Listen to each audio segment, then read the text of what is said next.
So I will put this bag away then, and I'll be talking to the microphone to monitor how it would sound on the stream. Is what you do every time? Not every time, but sometimes.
Wait, you guys know the format, right? Format of the test? Yeah? What is it? It's a test question. 20 multiple choice. 20 multiple choice, 2 short answers with parts, so like 21 A, B, C, and then 22 A, B, C, D. Yes. Some really short. Is this on? Yes. Wait, so all that stuff that I was joking around with, they got this live stream? Just now. I just turned it on now.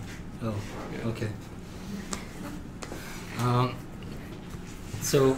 I guess what we'll try to do is just go through each of the different lecture slides that you guys are responsible for. And if you have questions at any time or things that you want to clarify, then maybe just let me know. Again, I just wanted to make sure that you guys were aware of the format, and you're sure I can write on this, right? Yes. On here. Change it to pen. I don't know if it's... Change it to pen. Is it on pen right now? Not right now. So 20 multiple choice.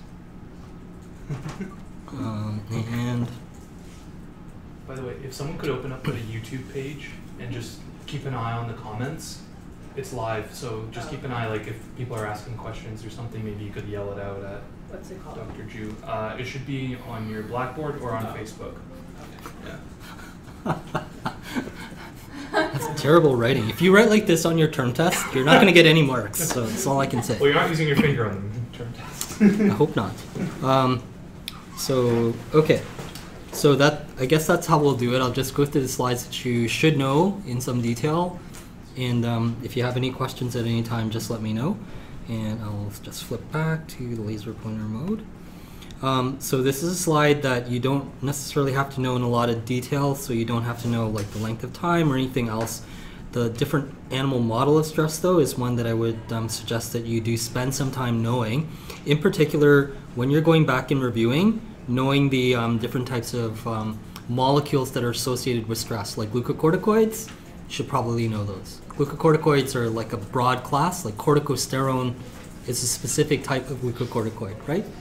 What do you use to block glucocorticoids?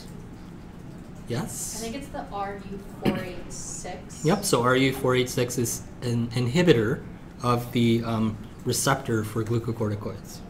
Okay, so that's good. So I'm glad that you are aware of all of those. Again, sort of the same sorts of things. I would say that one thing that you should know in general, not about the length of time to create these different models, but more about the types of models that are used to induce stress. So these are all psychosocial forms of stress, and these are physical stressors, right? Pretty common sense. I think I covered it that way. You're not going to be asked to give an example of each if that's what you're wondering, but you should know what they are if they come up in a multiple choice test question. Clear, not clear? I just wanted to ask for glucocorticoids. You know how there's cortisol and also Corticosterone? Yeah. What's the difference between the two? There are some slight differences. I use them kind of interchangeably. Okay. So you can use them interchangeably as well. You'll probably see one form or the other, or just the generic glucocorticoids on the term test. Okay. I don't even know if that question comes, if they can hear your question, so it may be like a one-sided conversation. No, you can hear it. Yeah. Yeah, let's not do that. I know, yeah. So Okay. try it. Is there anyone actually online? Can you tell? I think there's about 40 people watching. 49. Okay. Hello, 49 people watching online. So this is another slide that you should probably spend some time going over in terms of the types of neurons. So you're going to get multiple choice test questions related to this and where they're normally found. Thank you, by the way, for finding this room. I know it's hard to find. So you should make sure that the ones that you see over here, in particular, the ones that you're associating with like the nucleus accumbens or the BTA, substantia nigra, as dopaminergic neurons, you should make sure that you are comfortable with these points here. You don't need to know all of the different parts of this diagram on the left. Okay, so you should make sure that you know this. Spend time on it. I won't lie, you have multiple choice test questions on it. I don't know what's going on. Okay, I think it jumped ahead too far. This is another slide that you should spend some time on if you haven't already. Knowing a little bit about its function, what sort of happens in its pathophysiology, the types of changes that you see, which are summarized here, but also are linked to the changes in the spines and the dendrites that are on a subsequent slide. So linking all of those together will be important. But I'm sure you probably figured that out, right? Have I lost anyone here? No? So no surprises, I think. Like, you guys were kind of expecting all of that, and you should spend time doing that. So a lot of students kind of just pass by this particular slide. It's a good idea to make sure that you're spending a little bit of time. We didn't talk about the other types of steroids that get and influence synaptic plasticity. However, we did talk about this pathway.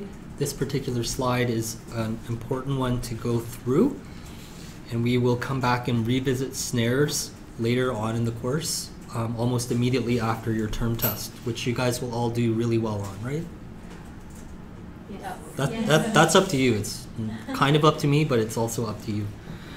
So please make sure you're spending time on this slide from lecture 1, as well as this slide. And again, I'm not going to lie to you, you do need to know different information that is presented to you on this slide. Again, hopefully no surprises there. So this is brute force memory. So if you're not good at memorizing things, you have time over the weekend to do so. Is anyone not good at memorizing things? U of T, you're kind of ingrained in multiple choice, memorizing. If I told you to, for 2 marks, you had to memorize like a paragraph, you probably would be able to do it. Okay, so why did I put this? Nice. So why did I want to talk about this one here? I'm just trying to remember. There isn't a particular slide on a particular question on this slide. I'm not really sure why it's on here, to be honest. Just trying to think. No, I can't think of a good reason why it's on here, to be quite honest, and I don't think that you need to worry about this slide. I think the only thing that you might want to go back, because I tend to take bullet points to use in the questions, are like the bullet points, but I think I also indicated that on your review thing anyways.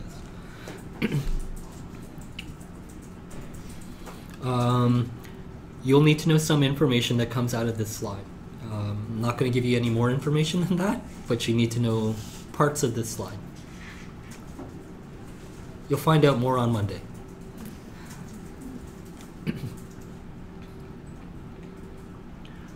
And to go along with this slide, you should probably spend a little bit of time here where there are a couple of different aspects.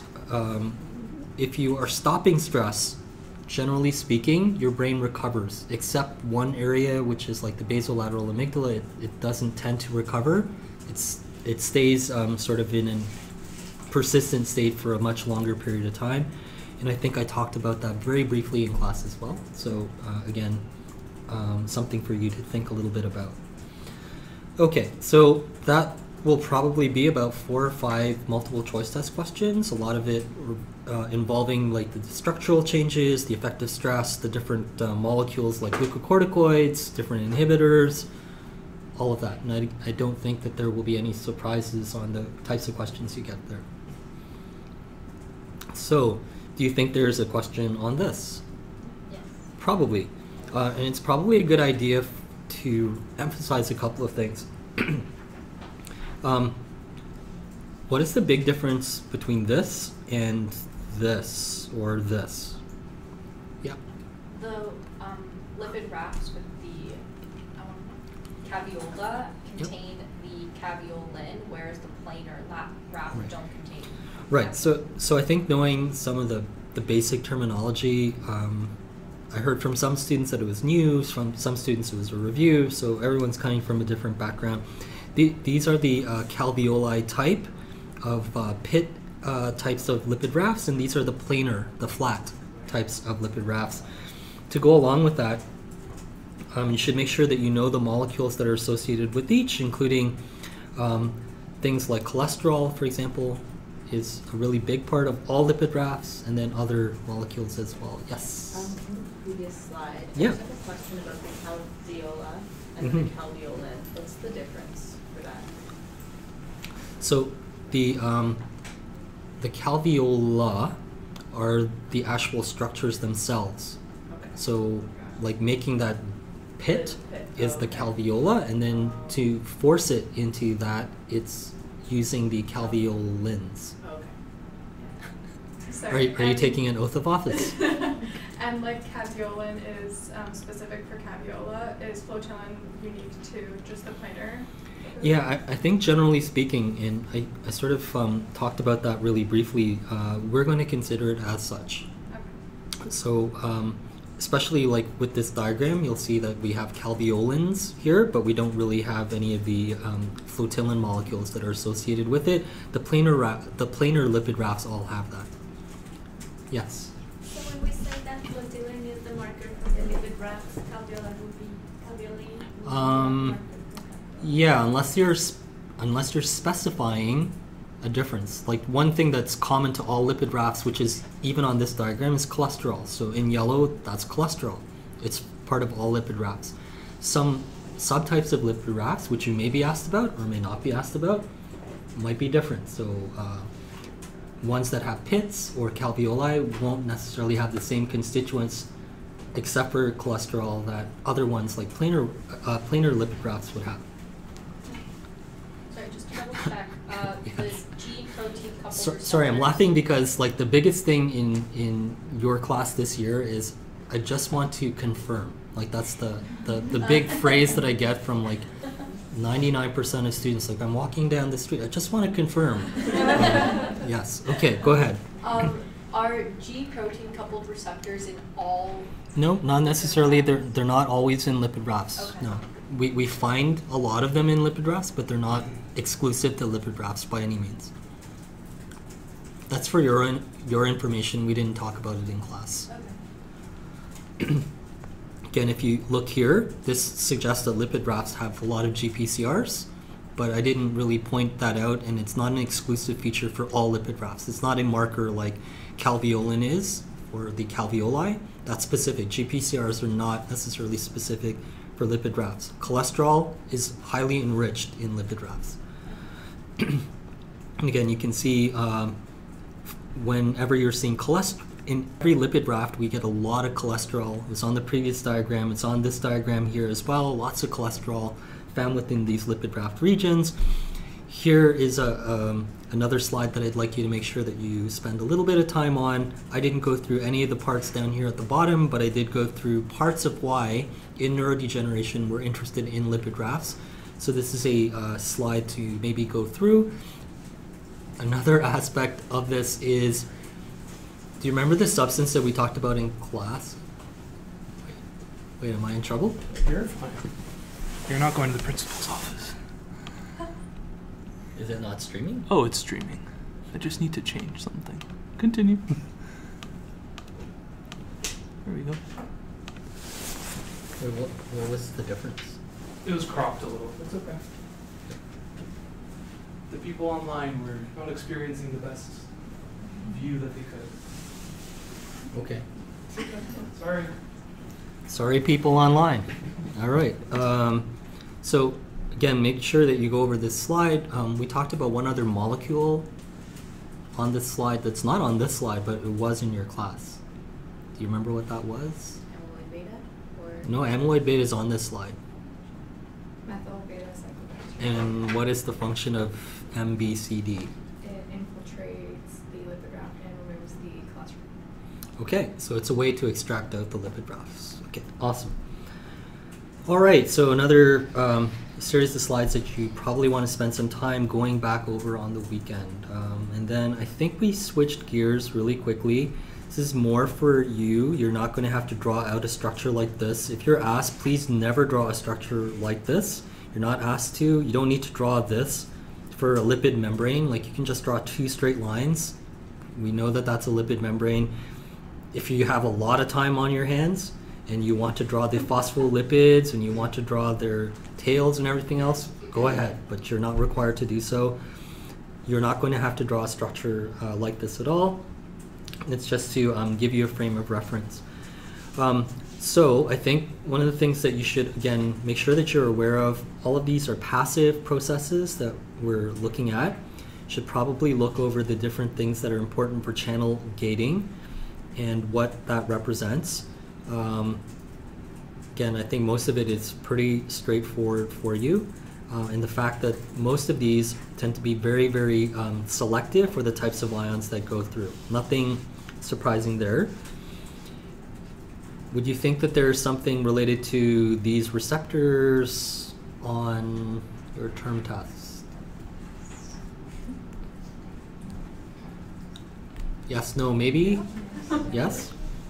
Well, again, you'll find out soon enough.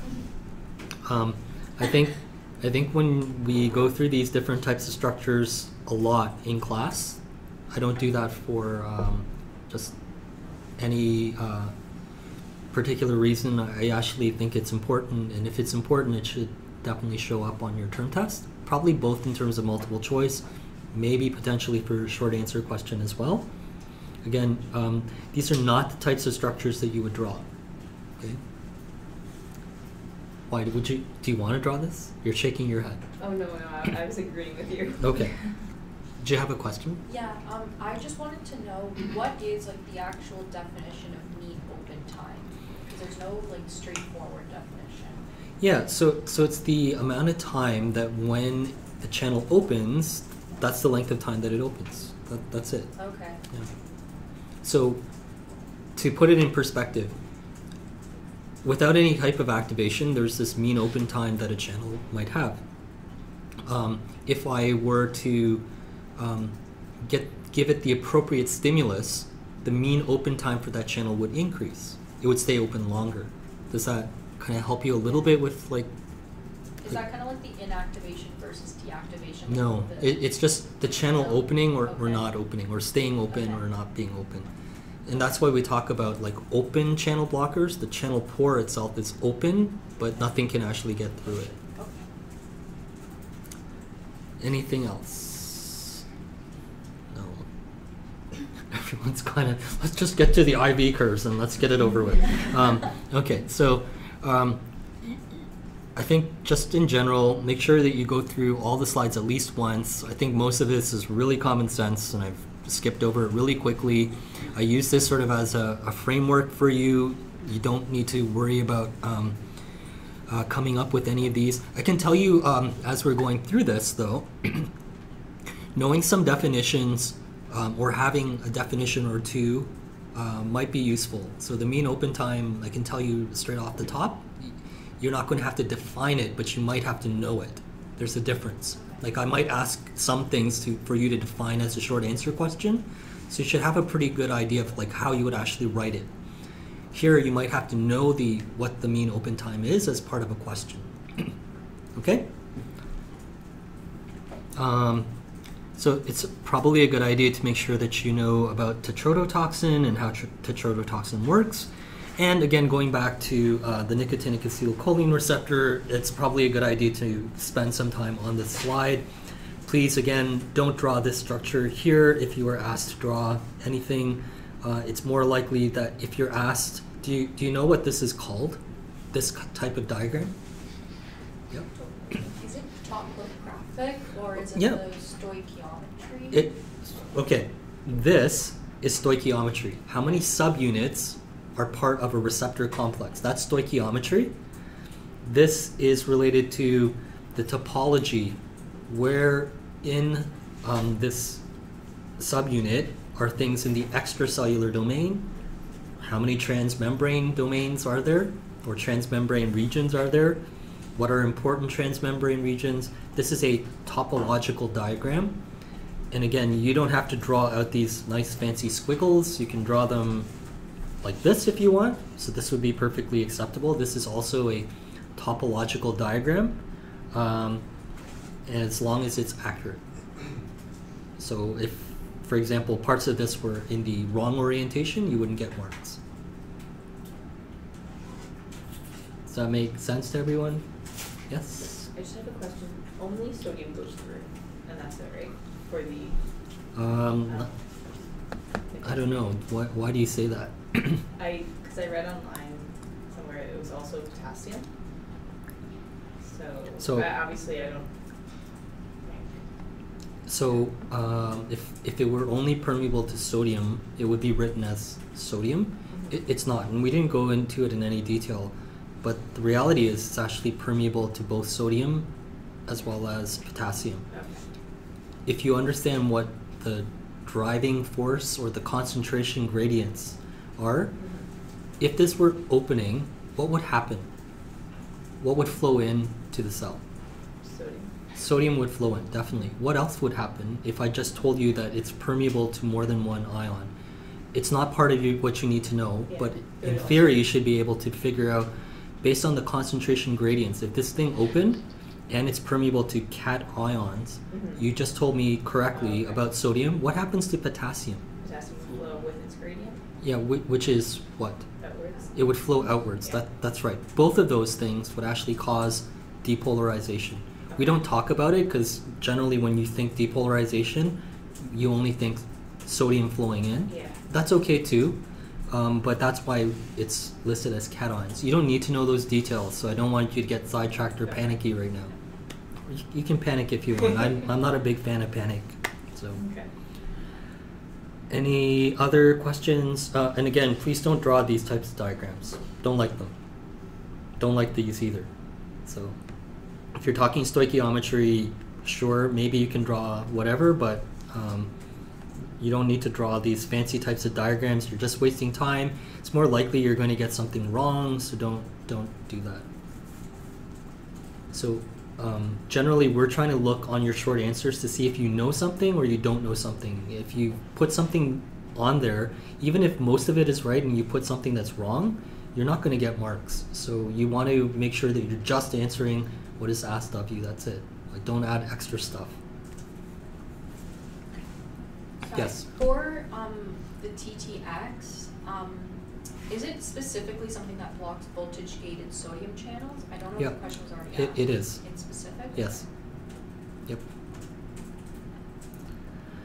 Okay, so again, passive transporters, make sure that you know the difference between primary active transport and secondary active transport, which is this co-transport. Do you guys know why it's called secondary active transport? Yes. Does one ion use the energy from the current of, so let's say there's two ions. Ion 1 flows through passively due to the electrochemical gradient.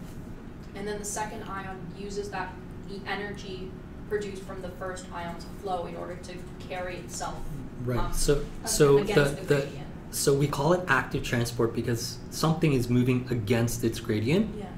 And that's why it's active. It has nothing to do with ATP. There is no ATP usage here. In this particular case, we're actually driving the movement of one ion and coupling it with the other. One is moving against its concentration gradient, and the other one is just following its normal concentration gradient. And that's why it's secondary. Okay, any other questions? So potassium is the one that is actually moving down, and chloride is moving against its normal concentration gradient. Questions, comments, jokes? Nothing? Nothing. Okay. So now we start getting into the IV curves. You are going to have to be able to draw IV curves. You'll have multiple choice test questions related to IV curves. So there are a lot of different moving parts to these IV curves. So there's like the theory part, there's like knowing a little bit about the different types of concentrations of different ions. Sometimes it's physiological, it's what we normally find in the cell. So you have to know a little bit about normally what do you find inside the cell versus outside the cell. Don't have to memorize exact values, but Is sodium higher inside or outside the cell? Is potassium higher inside or outside the cell? Chloride, etc. So again, all of that is sort of important. And knowing a little bit about the shapes of the curves are also important as well. So, do you have any particular questions on anything that we've covered so far, or any general questions? Or are there things that I haven't covered that you're curious about or want to know if you need to study? So I think we're on lecture, sorry to keep interrupting. No, it's okay. We're on lecture 2 now, I think, right? Yeah. Sorry, yes. No, it's okay. I was just wondering, for the actual graphs, when we're drawing them, do we have to label the axes? Yes, or always some label or axes. anything? Yes, Okay. always label them. Always. Okay. You lose marks if you don't. Yes. Is there a difference between patch potential and membrane potential? Yeah, so on the x-axis here, you can use those sort of interchangeably. So the membrane potential here, because we're actually looking at a patch of the membrane, that's why it's called a patch potential. But you could also use membrane potential, or you could just use potential.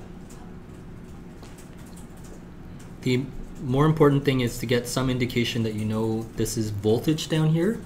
And again, usually it's millivolts, and getting some idea of current up here on the y-axis. And some indication that it's measured in some kind of amperage. So picoamps is usually the way that we label them. Any other questions, general questions? Anything I haven't covered yet that you're curious about? Should I be worried for Monday? No. Should you be worried for Monday? Should always worry. This is U of T. You should always worry, right? So make sure that you know what rectification actually stands for. So the shape of the curve is not linear.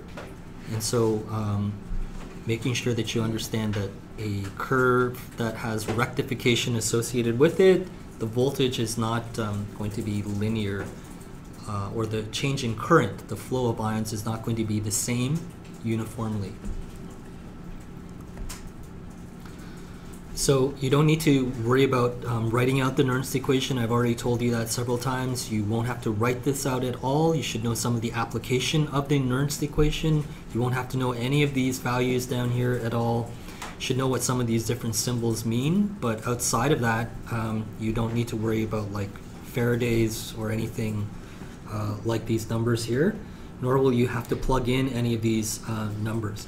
However, I think it's generally a good idea to go back to first principles and know some of the differences that you see, which is if you have something in a log scale, here it's in ln, but it's the same idea, in a log scale or in a ln scale, if something is smaller in the numerator than it is in the denominator, similar to what you see here, this log value is always going to be negative, which means that you will always have a negative equilibrium potential. Okay, it's always negative. This actually gives us some way to test you to see if you understand that concept. So the extracellular concentration is like this. The intracellular concentration is like this. What would the equilibrium potential be, or what might we measure as the reversal potential for that ion based on this information? Sorry, you had a question. Yeah. Yes. Would it be the opposite when you're considering an anion? So if the number inside is less than 1, it would actually show up as a positive, because you have to consider the Z value from the Nernst equation. Like let's say you're considering chloride. Yep. The Z would be -1, so Yep. when you use the whole, let's say you're using the 58 log concentration outside over concentration inside. Yep. If you're considering a negative ion, would you have to turn it into -58 to consider that Z value? And then when you're actually computing the log value, like will we ever have to address that during the test, or? So you're asking me, most of the time, we have been looking at cations, Okay. sodium or potassium, where this charge has been +1. So I can give you two different types of answers. One, the question that you're asking, would we need to consider that on the test? I'm going to tell you no. However, let me give you the better answer as a prof, which is when you go back and look at some of the other equations, we actually do something to this. We actually flip it. And you'll see this later, I think. So when we do the calculations, we change it just a little bit because it is an anion. We still have to factor in the -1. You don't have to worry about that because it became a source of a real headache. When you're not actually doing the calculations, it makes less sense for you. So I already told you you don't need to. If you were to take a third-year physiology class like PSL 305, where you actually do all the calculations in class, then you would know it sort of almost like the back of your head. So there it's a little different. So no, you don't have to. Okay. So that's why, like in the constant field equation for the Yep, chloride, that's it's why reversed. right. Yes, correct. You should know a couple of things here. When we talk about the equilibrium potential for any ion, that's a theoretical concept. When we go in and measure it, this is actually the reversal potential. So this is where the potential is going, or the potential changes from an inward current to an outward. It reverses direction. The current is moving inward, and at that potential, suddenly it goes to 0, and then it flips to the opposite direction. It goes from inside, inward, it's all coming inside the cell. You go past the reversal potential, and then you will now have current moving through the same channel, moving in the opposite direction. And that's why it's called the reversal potential. This is what we find experimentally. This is something we determine through the Nernst equation. This is a theoretical calculation, but we can actually go in and measure this directly, experimentally, like on a patch clamp, right? So I want you to be familiar with that. The equilibrium potential, and that's why we say or reversal potential, are actually equivalent. Good? Not good? Good. Okay? A good idea for you to know some of the different parts of this equation. The driving force for any particular ion is the difference from the equilibrium potential from the membrane potential. You measure one or have some idea of the membrane potential, and you have to know a little bit about the ion's equilibrium potential. That difference is the driving force. Right? Okay. We use that driving force, how much we can actually push through an open channel, and that channel, whether it's open or not, is determined by this value here, which is known as the conductance. If the driving force here for sodium and the channel is open and therefore is conducting, then we will have a current through that sodium channel. Does all of that kind of make sense? Okay. Yes. In the driving force equation, the I, is that the same variable as this I current? No. No. So this part is the driving force. Yeah, okay. So the This is capital I the just current. driving force. Yes. Got it. Anything else I can answer for you? It's probably a good idea to know the general concept of what a driving force is. So it'd be a good idea to know like the definition of a driving force. Okay, so again, you don't have to worry about having to derive this from first principles, but it's a good idea to kind of get a scenario or get through this idea of what a threshold value is. This is sort of at threshold, these are exactly balanced in the opposite directions, and as soon as the current that is flowing inward through sodium channels outweighs that of potassium leaving the cell, then we cross threshold, we activate voltage gated channels like voltage gated sodium and potassium channels. Sorry, and is one of you monitoring like what's going on online? Are there any questions online? No. Someone asked if we should know specific values on IV curves or IV diagrams. I don't know what that means. Like the values, like where. But we would what plot values? At like 75, whatever. Like how your curves are set. Yeah. Sorry? I think they meant like the X and Y axis intercepts, like where they cross the axes. They cross at 0. Like other places? No, if you were drawing the actual IV curve, would we have to know exactly? I think it depends on the question. Like it would really depend on the question, like where it's crossing the x-axis and stuff. Like the y-axis you probably can't determine. I don't know if that answers your question, whoever wrote that question. And there's another for reversal potential, current moving in to out. Is this for cations? It's the same for any ion.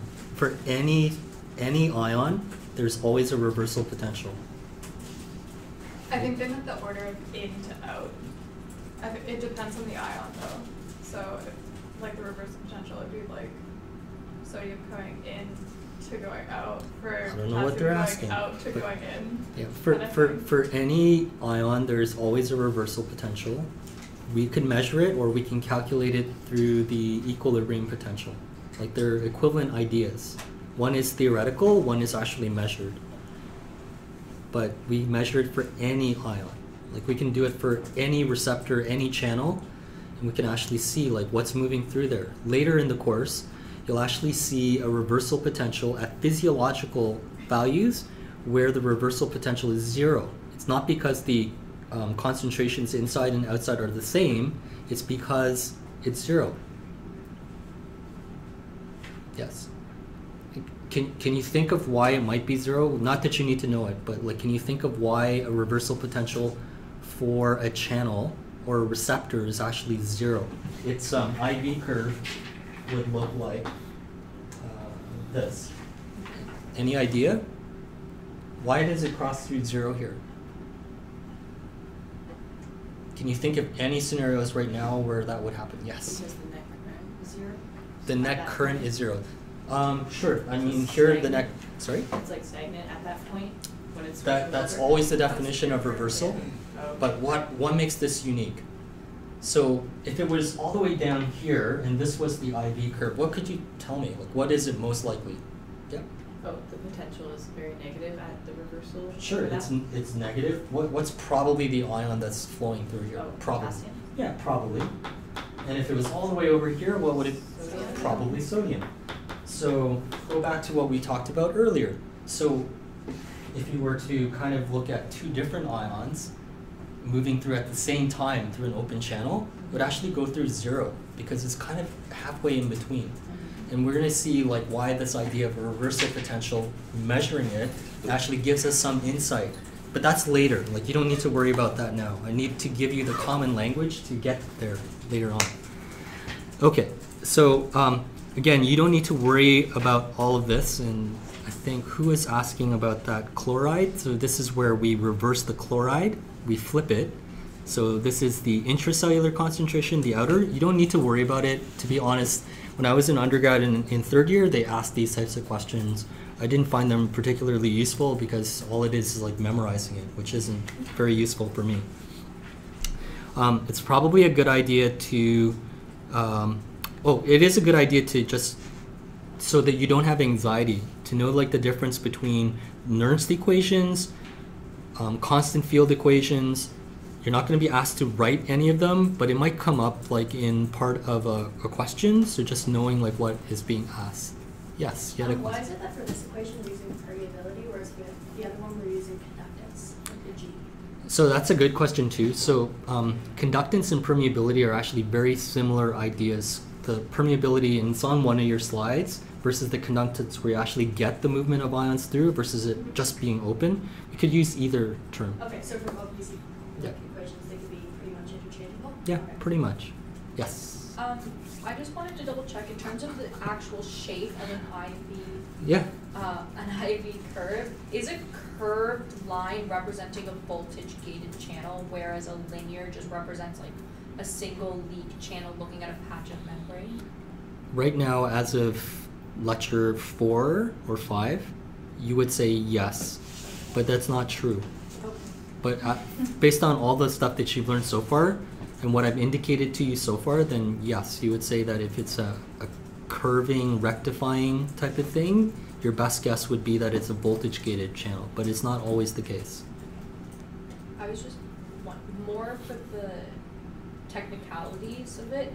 Are curved graphs, because you also have to consider the voltage, like the driving force of multiple ions, whereas a linear one, you're only looking at one ion and mainly like the concentration gradient differing. For any given IV curve, for any curve that we're looking at so far, for a channel, it's one ion. Okay, yeah. Later it won't be, but for now, like, it's always one ion. Yeah, but I'm just wondering, like, why is there curved graphs versus linear graphs? What's the cause of the shape? Right. So if you go back to the rectifying voltage-gated potassium channel, one of the things that you'll see is that the outward current actually is changing faster than the inward current for the same type of voltage change, and that's why it starts curving. We get much more movement or much bigger current in one direction versus the other. So does the driving force, I guess, increase then? Does the driving force increase? Not necessarily, no. Okay. Those are all good questions, but no. Okay. Again, it's a good idea to maybe go back, take a very quick look, because it's a good summary graph for you. You don't have to worry about memorizing anything in particular here, but it's a good idea to make sure that you know some of the key players in everything that we've talked about, going through what is happening in the IV curve. So if you don't understand the IV curve, it's probably a good idea to spend a little bit of time on it. We've been talking about the sort of linear nature of these IV curves and how we would derive these IV curves. So it's an important concept. Again, I won't lie to you, you'll need to know a lot about the theory behind these IV curves, especially the linear ones on your term test. Do you have any specific questions on any of this stuff right now, or are there any questions from the online group? Do you know how to draw all these different things?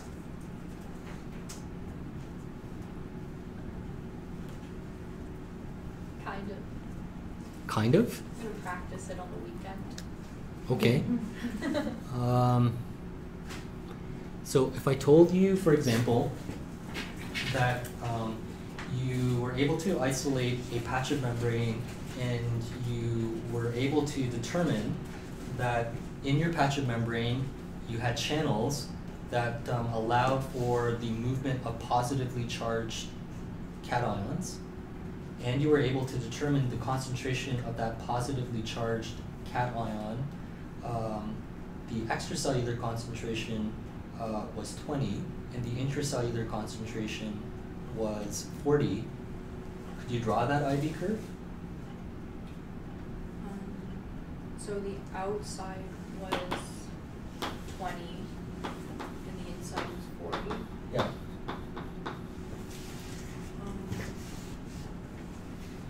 Well, just looking back, yeah, that's 0.5. I don't know what the exact number for that is. Do you need to know the exact number?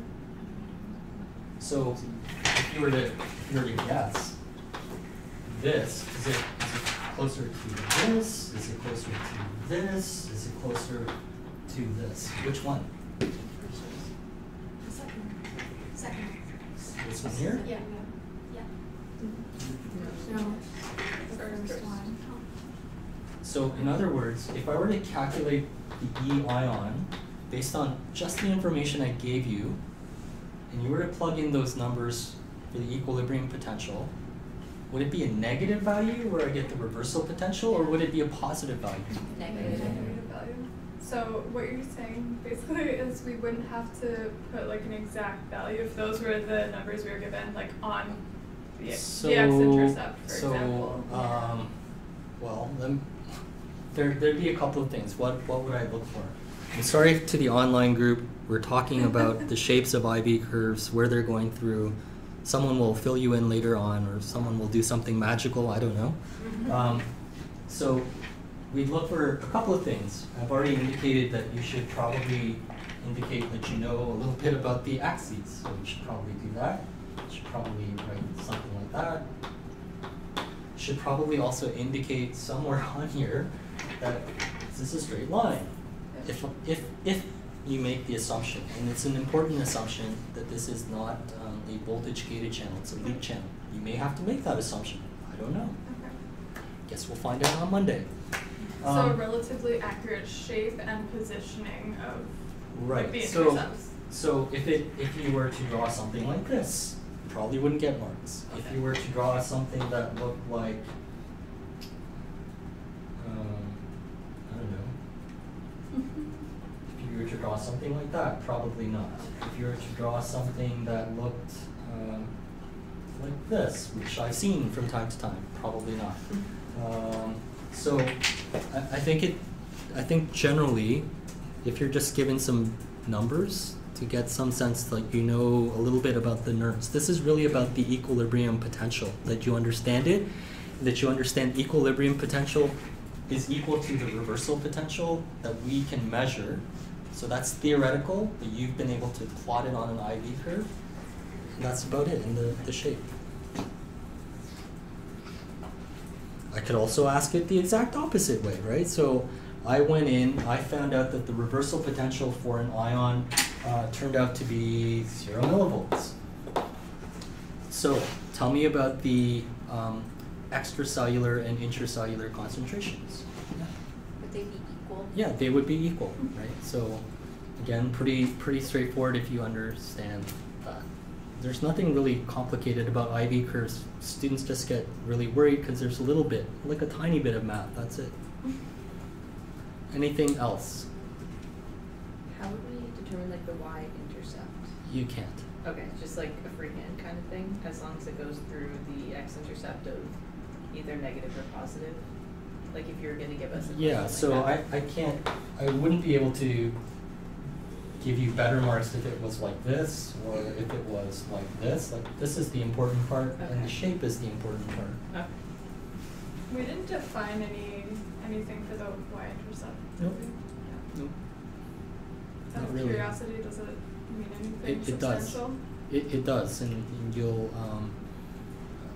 It's not really that important, to be honest. Like it is when you get more into electrophysiology. We'll talk very briefly about it when we get into the NMDA receptor and the AMPA receptor, but not right now.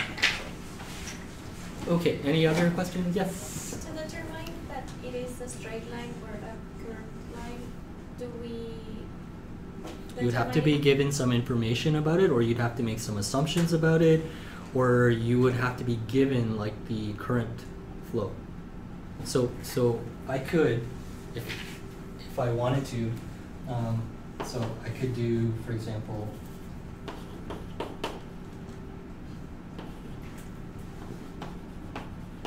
if I gave you these types of curves.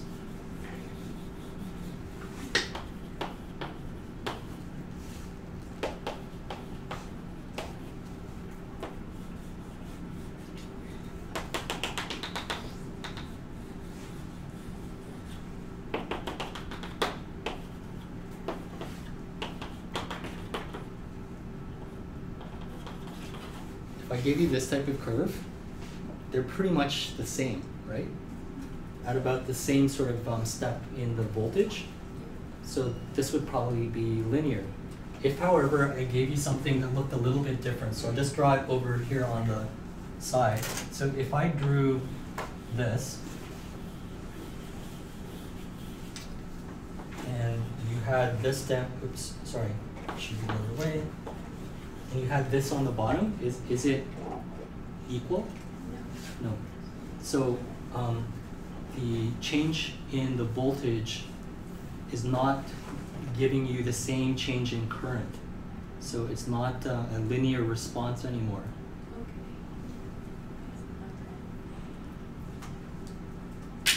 Anything else I can explain for you now? Yes. So I was just wondering, above the x-axis, Yes. it's a cation and Yep. it's flowing out of the cell, Correct. and then below it, It's flowing into in, the cell. so- But what if it's an anion? Is it the other way around? We flip these axes. Okay. So this would be net current flowing in to the cell, and this would be net current flowing out. So we flip it. And then the current would still be negative, would it be negative at the bottom? We wouldn't change the axis. It wouldn't be going like this way. It would still be going this way. No, I just mean like the values, because I'm just confused. Would it still be like below the x-axis would it still be negative for the current? Yeah, it would still be in the same orientation. We Okay. want to see the direction of the different Just ion. our interpretation. Yeah. You don't have to worry about drawing that. If you take PSL 305, you will, but not here. Okay. So just for the sake of time, should probably go back and review current clamp versus voltage clamp. It's probably going to show up on your term test. You should know that if you're in current clamp mode, you measure the other thing. So if I am current clamping something, I am going to be measuring the changes in voltage. If I am in voltage clamp mode, I want to see what currents are flowing through that membrane. So it's a good sort of way to make sure that you are looking at one versus the other. So here is current clamp, and what we're seeing is that there is a linear relationship in the changes in voltage as we clamp at different currents. It seems to be more or less linear. The bigger the current, the bigger the voltage that results. So that's linear. Versus, again, this is for depolarization. We say exactly the same thing. We're still in current clamp. We are measuring the membrane potential changes. Okay, we're in current clamp. We're doing this. We are measuring the resulting change in membrane potential.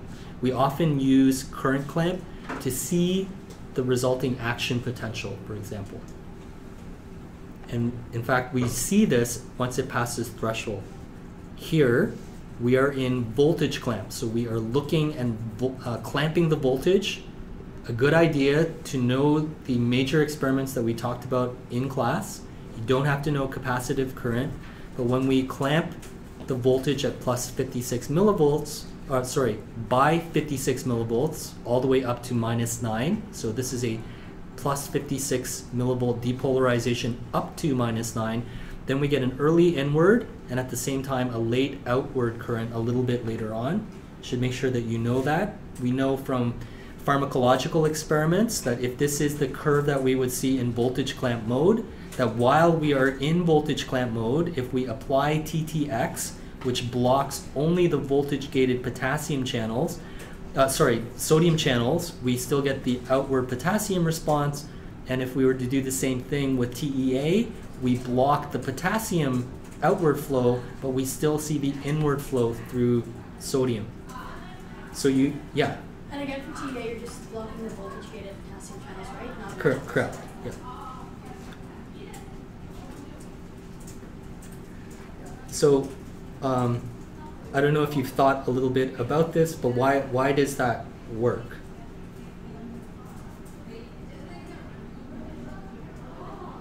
Because the way that you normally think about an action potential,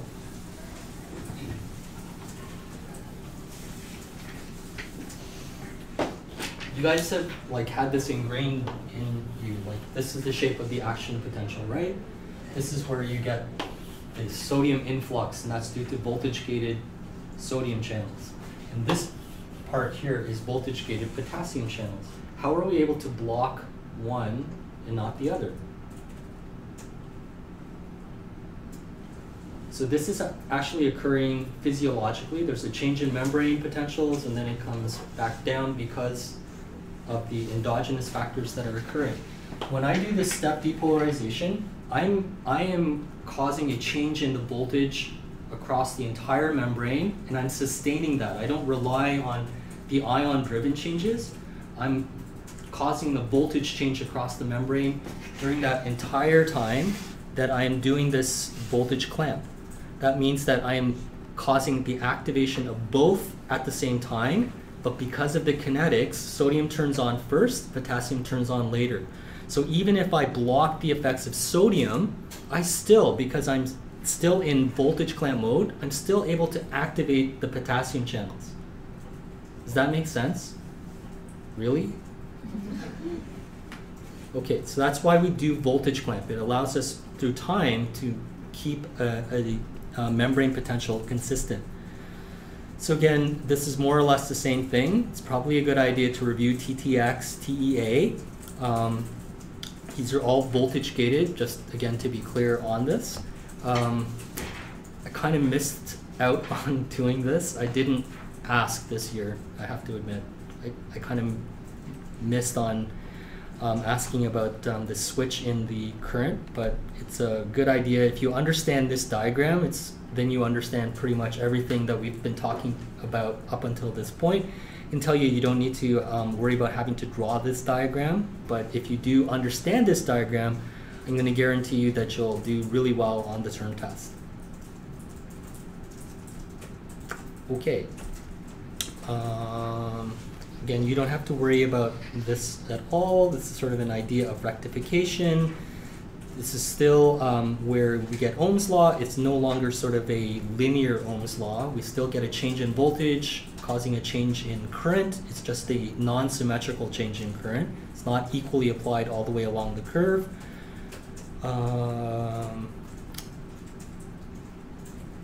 This is about inactivation. And this experiment, so you should always be thinking back when you're reading through the questions, especially if you're asked to draw something on a question. Think back to the slides that you recall from class. And when we're talking about inactivation, how do we determine if the voltage-gated sodium channel inactivates or not? And this is one experiment that demonstrated inactivation of voltage-gated sodium channels. And this is another experiment that illustrated that there was inactivation of voltage-gated sodium channels. Do you understand both graphs? Do you understand this graph? Do you understand why we say it inactivates?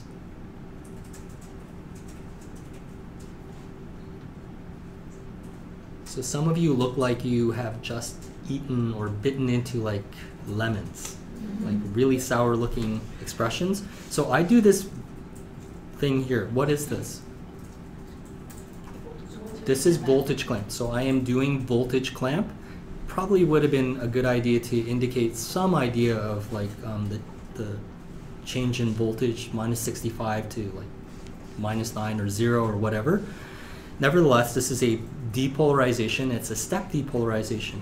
So when I do this, if I were to look at a patch of membrane during the voltage clamp, I would actually see that the channel opens and closes. It doesn't stay open, in other words. Okay, that means that it inactivates. I still have all of this voltage-gated, all of this depolarization.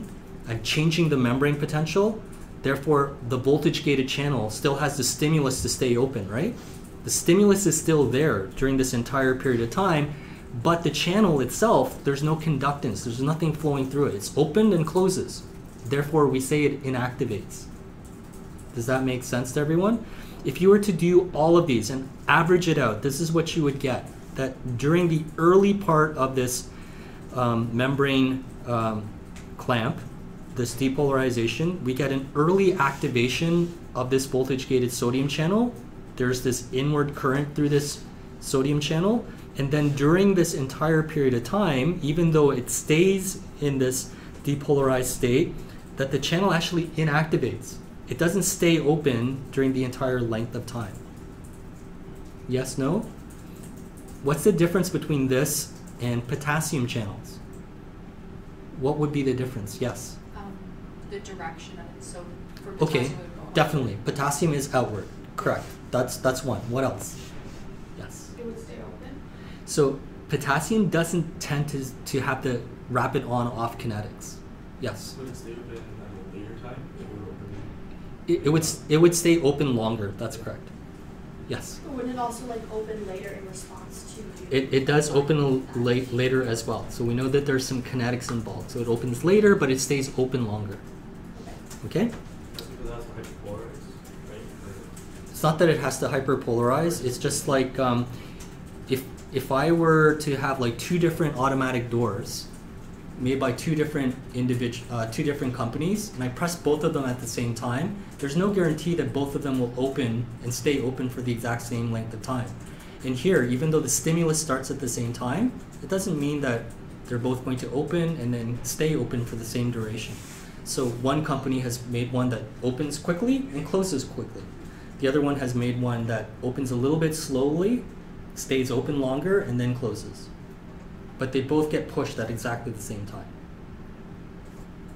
Okay, so just because it's 4 o'clock and it's a pretty nice Friday afternoon. Just a couple of other things. Please make sure you go back and review this. I guarantee you there's a lot of questions related to knowing the voltage-gated channels and the structures of these voltage-gated channels, knowing the different domains, and to be honest, knowing the different domains between potassium versus sodium are going to be important.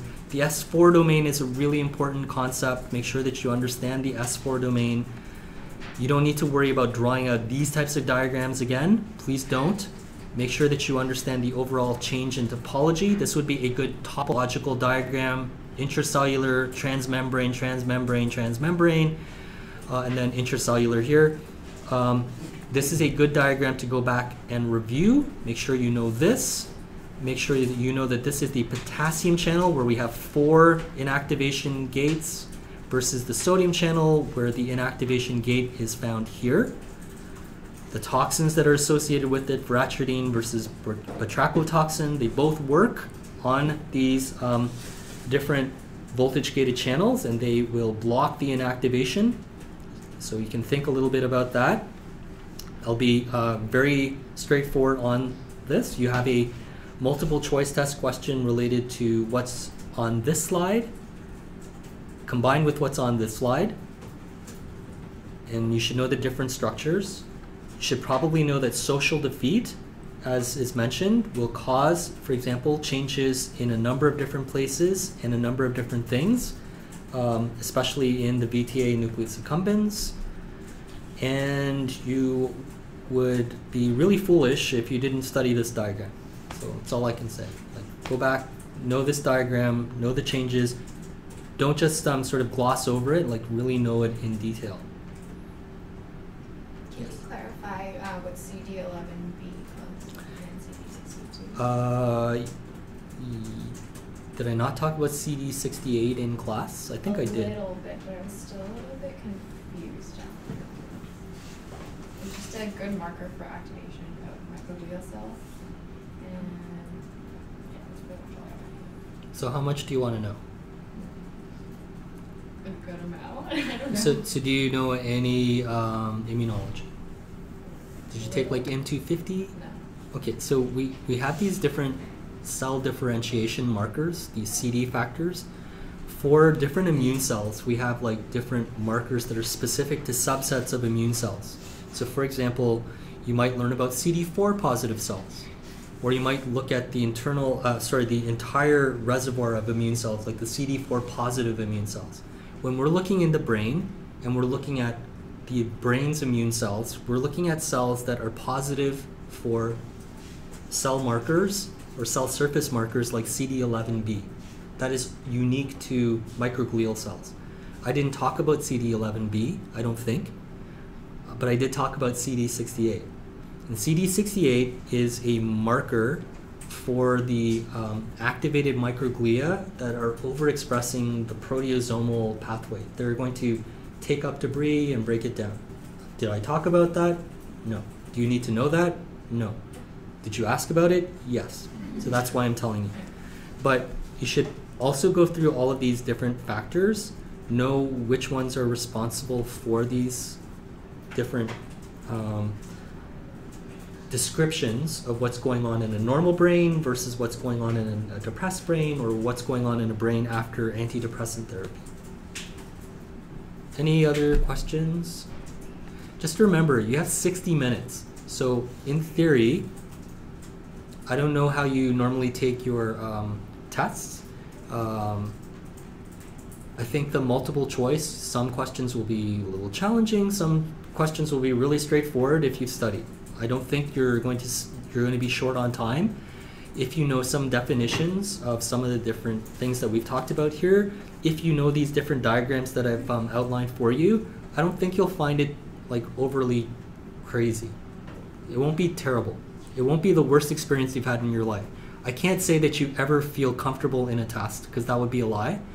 But I don't think you're going to be like, oh, where did that question come from? Okay?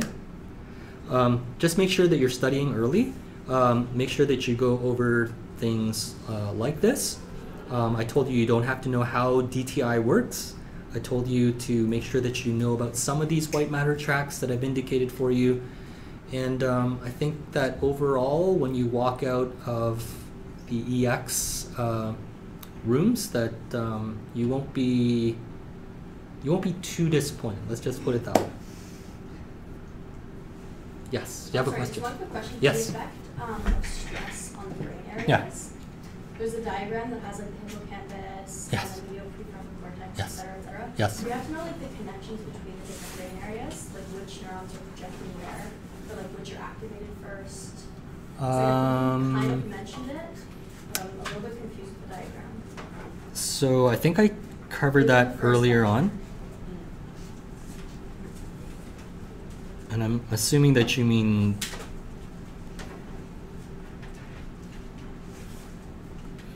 it's a lot of slides. But considering that I reduced the number of slides that you need to know, yeah, as I mentioned to your colleagues here, it's probably a good idea to know most of what's here on the right. I didn't actually cover all of these different structures and where they're projecting to. I did mention several times like the VTA to nucleus accumbens, but outside of that, not very much. Okay. Eventually I don't we'll- really understand what's going on with the diagram. To be So- honest, like the lines between the definitely that. So. Sorry, the lines between, Like in the diagram itself, like, I don't know what's projecting to which areas. you don't need to. So eventually, like you'll learn a little bit about this VTA making these projections not only to the nucleus accumbens, but sending out long projections to the parts of the prefrontal cortex. And we call these sort of the mesocortical pathways from the midline to the cortex, but we didn't talk about that. I think I have them up here, but this year I didn't actually go through them. Are there any questions from the online group that I can answer? Are you feeling a little bit more confident? Yeah. Did I bring you down from the 8 down to like at least a 6? Yeah. Really? No, I'm just kidding. Okay. Yeah. I'm hoping it's not any worse than an 8, maybe closer to like I'm ready-er than I thought. Yeah. Okay. Good. Good luck on Monday if I don't see you beforehand. Good luck at work. Thank you. And any questions from the online group? No? That you can see? No? No? Yeah, did you have a question? Yes. Voltage gauge. Yes? I'm confused with the alpha supplement and the beta supplements at the top. Do you need to know what that is? Oh no, it's not working. Ooh. Something bad happened.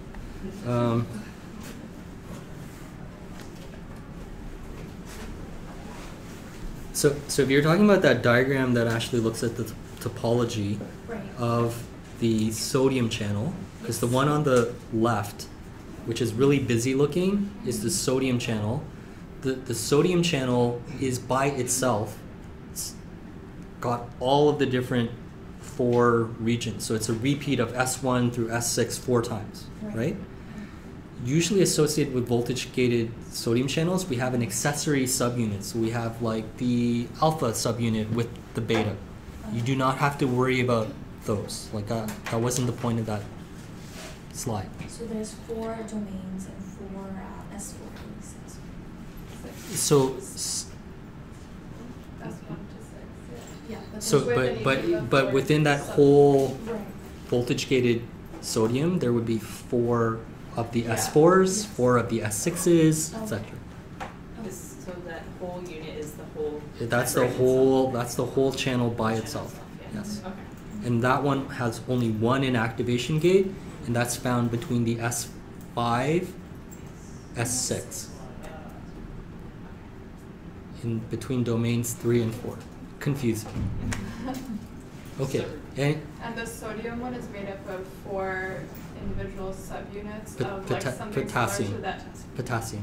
Yeah, sorry, that's what I meant. Yes. Yes. 4 individual subunits. Of something similar S1 through to- S6. Yeah. And there the amino terminal, which is intracellular, is more important. Yeah. And that's the The inactivation gate. So Out of curiosity, Yeah. why is there 4? why is there 4? Yeah. In terms of Inactivation, like. yeah, biology.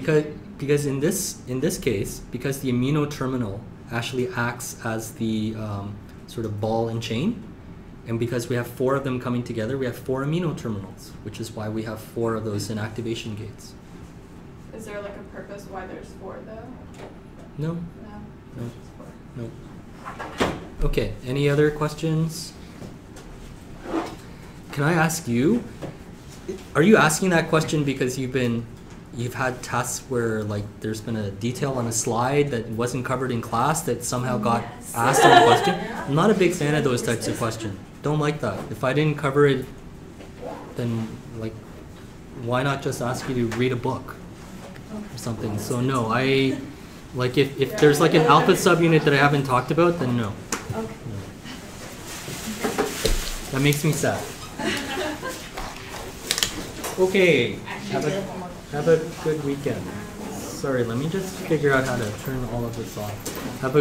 Have a good weekend studying people online. We're finishing up. See you later.